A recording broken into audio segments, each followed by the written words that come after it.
Hi hello ನಮಸ್ಕಾರ ಕರ್ನಾಟಕ. ನೀವೇನಾದರೂ Rameswaram ಟ್ರಿಪ್ನ plan ಮಾಡ್ತಾ ಇದ್ದರೆ ರಾಮೇಶ್ವರಮಲ್ಲಿ ಜ್ಯೋತಿರ್ಲಿಂಗನ ಬಿಟ್ಟು ಬೇರೆ ಏನೇನೆಲ್ಲ ನೋಡೋಕ್ಕೆ ಪ್ಲೇಸ್ ಇದೆ ಅಂತ ನಾನು ನಿಮಗೆ ಈ ವಿಡಿಯೋದಲ್ಲಿ ತೋರಿಸ್ಕೊಡ್ತೀನಿ. ಈಗ ನೀವು ನೋಡ್ತಾ ಇರೋದೇ ರಾಮತೀರ್ಥ ಅನ್ನೋ ಟೆಂಪಲ್. ಇದು ರಾಮೇಶ್ವರಂ ಮೇನ್ ಟೆಂಪಲಿಂದ ಸ್ವಲ್ಪ ಕಿಲೋಮೀಟರ್ಸಲ್ಲಿ ನಿಮಗೆ ಸಿಗುತ್ತೆ.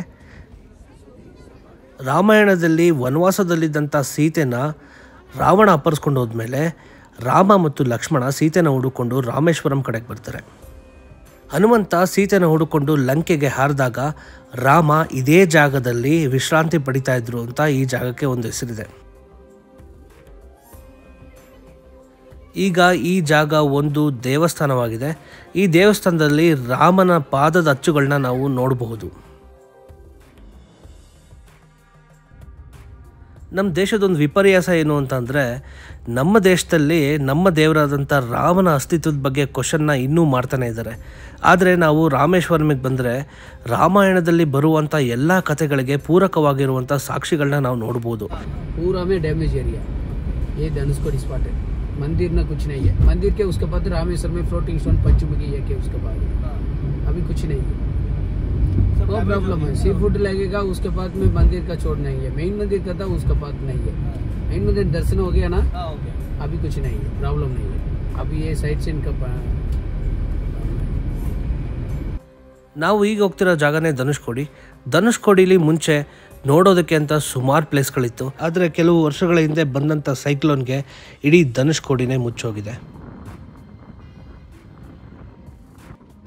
ನಾವು ಹೋಗ್ತಿರೋದೇ ಇಂಡಿಯಾದ ಲಾಸ್ಟ್ ರೋಡ್ಗೆ. ಇದು ಧನುಷ್ಕೋಡಿ ಆದಮೇಲೆ ಒಂದು ಅರ್ಧ ಕಿಲೋಮೀಟರ್ನ ಟ್ರಾವೆಲ್ ಮಾಡಿದ್ರೆ ನಮಗೆ ಈ ರೋಡ್ ಸಿಗುತ್ತೆ. ಆ್ಯಕ್ಚುಲಿ ಈ ಪ್ಲೇಸಲ್ಲಿ ನೋಡೋಕ್ಕೇನೂ ಇಲ್ಲ, ಆದರೆ ಈ ರೋಡಲ್ಲಿ ಟ್ರಾವೆಲ್ ಮಾಡೋದು ಒಂದು ಸೂಪರ್ ಎಕ್ಸ್ಪೀರಿಯೆನ್ಸ್ನ ಕೊಡುತ್ತೆ. ಒಂದು ಸೈಡಲ್ಲಿ ಬೇ ಆಫ್ ಬೆಂಗಾಲ್ ಇದ್ದರೆ ಇನ್ನೊಂದು ಸೈಡಲ್ಲಿ ಇಂಡಿಯನ್ ಓಷನ್ ಇದೆ. ಎರಡೂ ಸಮುದ್ರದ ಮಧ್ಯೆ ರೋಡ್ ಇರುತ್ತೆ. ಆ ರೋಡಲ್ಲಿ ಬೈ ರೋಡ್ ನಾವು ಟ್ರಾವೆಲ್ ಮಾಡ್ತಾಯಿದ್ರೆ ಆ ಎಕ್ಸ್ಪೀರಿಯೆನ್ಸ್ನ ಹೇಳೋಕ್ಕೆ ಆಗಲ್ಲ, ಅಷ್ಟು ಚೆನ್ನಾಗಿರುತ್ತೆ.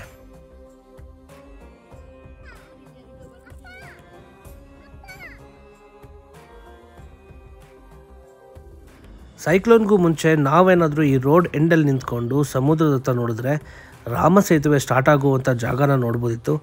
ಆದರೆ ಸೈಕ್ಲೋನ್ ನಂತರ ಬೀಚ್ 18 ಕಿಲೋಮೀಟರ್ ಎಕ್ಸ್ಟೆಂಡ್ ಆಗಿರೋದ್ರಿಂದ ಇವಾಗ ನಾವು ಅದು ನೋಡೋಕ್ಕೆ ಸಿಗಲ್ಲ.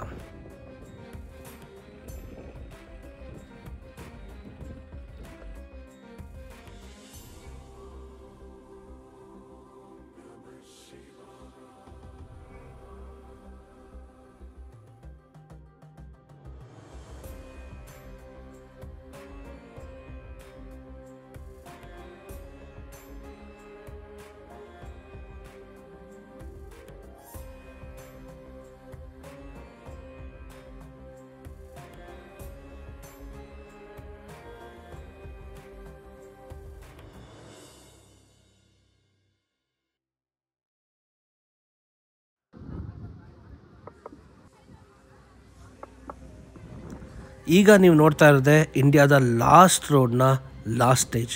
ಸೊ ಇಲ್ಲಿ ಯಾವುದೇ ಥರ ನೆಟ್ವರ್ಕ್ಗಳು ಸಿಗೋಲ್ಲ. ಸೊ ನೀವೇನಾದರೂ ಇಲ್ಲಿಗೆ ಬರಬೇಕು ಅಂತ ಪ್ಲ್ಯಾನ್ ಮಾಡಿದ್ರೆ ಆದಷ್ಟು ಕ್ಯಾಶ್ನ ಕ್ಯಾರಿ ಮಾಡ್ಕೊಂಬನ್ನಿ.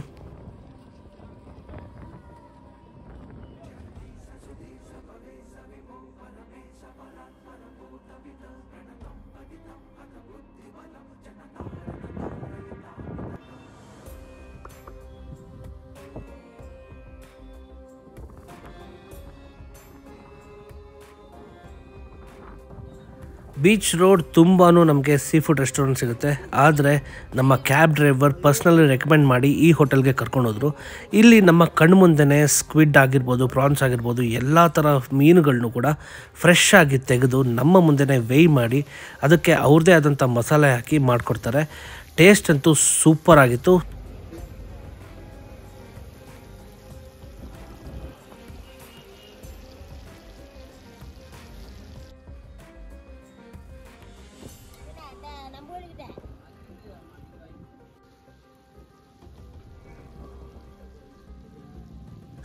ನಾವು ಇಲ್ಲಿ ಫಿಶ್ ಮೀಲ್ಸ್ನ ಟ್ರೈ ಮಾಡಿದ್ವಿ. ಫಿಶ್ ಮೀಲ್ಸಲ್ಲಿ ಫಿಶ್ ಸಾಂಬಾರ್ ಜೊತೆಗೂ ಒಂದು ಮೀನು ಸಿಗುತ್ತೆ, ಹಾಗೂ ಜೊತೆಗೆ ಒಂದು ಕಾಂಪ್ಲಿಮೆಂಟ್ರಿ ಫಿಶ್ ಫ್ರೈ ಸಿಗುತ್ತೆ. ಅದಲ್ಲದೆ ನಾವು ಸಪ್ರೇಟಾಗಿ ಫಿಶ್ ಫ್ರೈ, ಸ್ಕ್ವಿಡ್ ಫ್ರೈ ಹಾಗೂ ಪ್ರಾನ್ಸ್ ಫ್ರೈನ ಆರ್ಡರ್ ಮಾಡಿದ್ವಿ. ಇಲ್ಲಿ ತಿನ್ನಂಥ ಟೇಸ್ಟು ನಾನು ಲೈಫಲ್ಲೇ ಎಲ್ಲೂ ಇಂಥ ಸೀ ಫುಡ್ ತಿಂದಿಲ್ಲ ಅಂತಲೇ ಹೇಳ್ಬೋದು, ಅಷ್ಟು ಸೂಪರ್ ಆಗಿತ್ತು. ಇಂಡಿಯಾದಲ್ಲಿ ವೀಕೆಂಡಲ್ಲಿ ಎಲ್ಲಿಗೆ ಹೋದರೂ ಟ್ರಾಫಿಕ್ ಪ್ರಾಬ್ಲಮ್ ಇದ್ದೇ ಇರುತ್ತೆ. ಇಲ್ಲಿಗೆ ಬರೋಕ್ಕೆ ಮುಂಚೆ ಟ್ರಾಫಿಕ್ ಬಗ್ಗೆ ಯೋಚನೆ ಮಾಡಿಕೊಂಡು ಪ್ಲ್ಯಾನ್ ಮಾಡಿ. ಟ್ರಾಫಿಕ್ ಹೆಚ್ಚಾಗಿರೋದ್ರಿಂದ ನಾವು ನಮ್ಮ ವೆಹಿಕಲ್ನ ತುಂಬ ಹಿಂದೆನೇ ನಿಲ್ಲಿಸಿ ನಡ್ಕೊಂಡು ಹೋಗಿದ್ವಿ. ಈಗ ನಾನು ಹೋಗ್ತಾ ಇರೋವಂಥ ಜಾಗ ಧನುಷ್ಕೋಡಿಗೆ ತುಂಬಾ ನಿಯರ್ ಬೈ ಇದೆ. ಈಗ ನಾವು ಹೋಗ್ತಾ ಇರುವಂಥ ದೇವಸ್ಥಾನ ಬಂದು ವಿಭೀಷಣ ದೇವಸ್ಥಾನ. ಹೌದು, ನೀವೆಲ್ಲ ಆಶ್ಚರ್ಯ ಪಡ್ತಿರ್ಬೋದು, ವಿಭೀಷಣ ಲಂಕೆಗೆ ಸೇರಿದವನು, ಅಂದರೆ ಶ್ರೀಲಂಕಾಗೆ ಸೇರಿದವನು. ಆದರೆ ಇಂಡಿಯಾದಲ್ಲೂ ಕೂಡ ಅವನಿಗೂ ದೇವಸ್ಥಾನ ಇದೆ ಅಂತ ಅಂದರೆ ನಂಬೋದು ಸ್ವಲ್ಪ ಕಷ್ಟನೇ.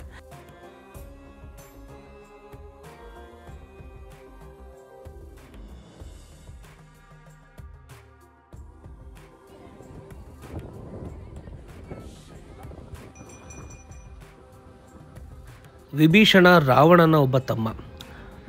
ರಾಮ ಮತ್ತು ರಾವಣ ಯುದ್ಧ ಮಾಡೋ ಸಮಯದಲ್ಲಿ ವಿಭೀಷಣ ತನ್ನ ಕಂಪ್ಲೀಟ್ ಸಪೋರ್ಟನ್ನು ರಾಮನಿಗೆ ತೋರಿಸ್ತಾರೆ. ಅಧರ್ಮದ ಕಡೆ ಹೋಗ್ತಾ ಇರುವಂಥ ತನ್ನ ಅಣ್ಣನ ವಿರುದ್ಧನೇ ನಿಂತ್ಕೊಂಡು ರಾಮನ ಕಡೆಗೆ ಬಂದು ರಾಮನ ಗೆಲುವಿಗೆ ವಿಭೀಷಣನೂ ಕೂಡ ಕಾರಣ ಆಗ್ತಾನೆ. ಯಾವಾಗ ರಾಮ ಮತ್ತು ಆಂಜನೇಯ ಸೇರಿಕೊಂಡು ರಾವಣನ ವಧೆ ಮಾಡ್ತಾರೆ, ಇದೇ ಜಾಗದಲ್ಲಿ ವಿಭೀಷಣನಿಗೆ ಲಂಕೆಯ ರಾಜನನ್ನಾಗಿ ಪಟ್ಟಾಭಿಷೇಕವನ್ನು ಮಾಡ್ತಾರೆ. ಅದರ ಪ್ರತೀಕವಾಗಿ ಈ ಜಾಗದಲ್ಲಿ ವಿಭೀಷಣನ ದೇವಸ್ಥಾನವನ್ನು ಸ್ಥಾಪಿಸಿದ್ದಾರೆ. ಇಲ್ಲಿ ನಾವು ರಾಮ ಮತ್ತು ಆಂಜನೇಯ, ಸೀತೆ, ಲಕ್ಷ್ಮಣ ಹಾಗೂ ವಿಭೀಷಣನ ಮೂರ್ತಿಗಳನ್ನು ದೇವಸ್ಥಾನದಲ್ಲಿ ನೋಡ್ಬೋದು.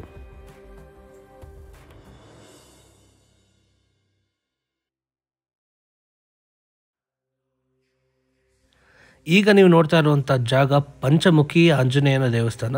ಈ ದೇವಸ್ಥಾನದ ಒಳಗೆ ಕ್ಯಾಮ್ರಾ ಆಕ್ಸೆಸ್ ಇರಲಿಲ್ಲ, ಹಾಗಾಗಿ ಒಳಗಡೆ ಏನೂ ರೆಕಾರ್ಡ್ ಮಾಡೋಕ್ಕಾಗಿಲ್ಲ.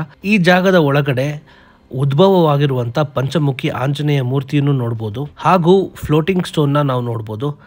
ರಾಮಾಯಣ ಕಾಲದಲ್ಲಿ ಸೇತುವೆ ಕಟ್ಟೋದಕ್ಕೆ ಬಳಸಿರುವಂಥ ಕಲ್ಲುಗಳನ್ನು ತಂದು ಇಲ್ಲಿ ಒಂದು ಬಾವಿಯಲ್ಲಿ ಹಾಕಿದ್ದಾರೆ. ಆಗ ಸೇತುವೆ ನಿರ್ಮಾಣಕ್ಕೆ ಬಳಸಿದಂಥ ಕಲ್ಲು ಅದೇ ರೀತಿಯಾಗಿರುವಂಥ ಇನ್ನೊಂದು ಕಲ್ಲು, ಎರಡಕ್ಕೂ ಇರುವಂಥ ವ್ಯತ್ಯಾಸವನ್ನು ತೋರಿಸ್ತಾರೆ.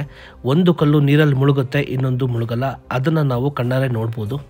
ಅದೇ ದೇವಸ್ಥಾನ ಎದುರಿಗೆ ನಟರಾಜ ದೇವಸ್ಥಾನ ಇದೆ. ಯುದ್ಧದ ನಂತರ ಈ ಜಾಗದಲ್ಲಿ ಸೀತೆ ವಿಶ್ರಾಂತಿ ಪಡಿತಾ ಇದ್ರು ಅಂತ ಹೇಳಿದರು. ಅದಕ್ಕೆ ಈ ಜಾಗದ ಹೆಸರು ಸೀತಾ ತೀರ್ಥ ಅಂತ ಹೇಳ್ತಾರೆ.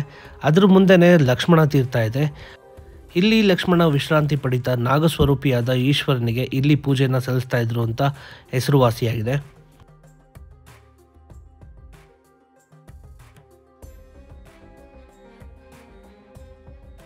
ರಾಮಾಯಣಕ್ಕೆ ಸಂಬಂಧಪಟ್ಟಂಥ ಎಲ್ಲ ಪ್ಲೇಸಸ್ಗಳನ್ನ ನೋಡಿಕೊಂಡು ನಾವು ಕೊನೆಯದಾಗಿ APJ ಅಬ್ದುಲ್ ಕಲಾಂ ಅವರ ಮ್ಯೂಸಿಯಂಗೆ ಬಂದಿದ್ವಿ. ಈ ಮ್ಯೂಸಿಯಮಲ್ಲಿ APJ ಅಬ್ದುಲ್ ಕಲಾಂ ಅವರ ಜೀವನಕ್ಕೆ ಸಂಬಂಧಪಟ್ಟಂಥ ಎಷ್ಟೋ ವಿಷಯಗಳನ್ನು ಒಂದು ವ್ಯಾಕ್ಸ್ ಸ್ಟ್ಯಾಚ್ಯೂ ಹಾಕಿ ಮಾಡಿದ್ದಾರೆ. ಅದನ್ನು ನೋಡೋಕ್ಕಂತೂ ತುಂಬಾ ಚೆನ್ನಾಗಿರುತ್ತೆ.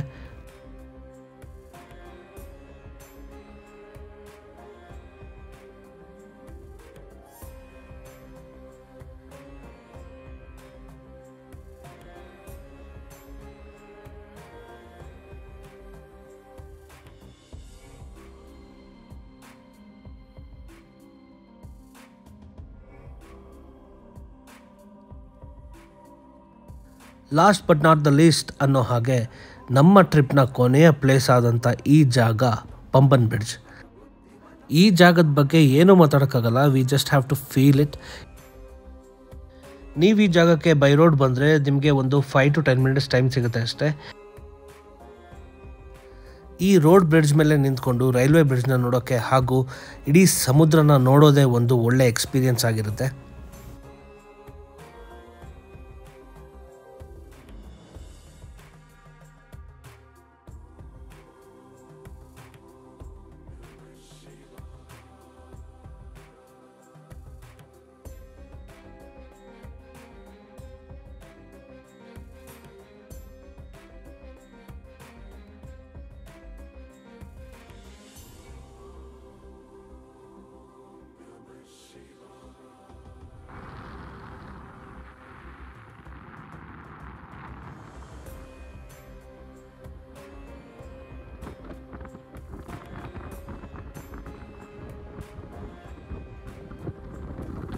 ಇಷ್ಟ ಆಗಿತ್ತು ನಮ್ಮ ರಾಮೇಶ್ವರಂ ಟ್ರಿಪ್.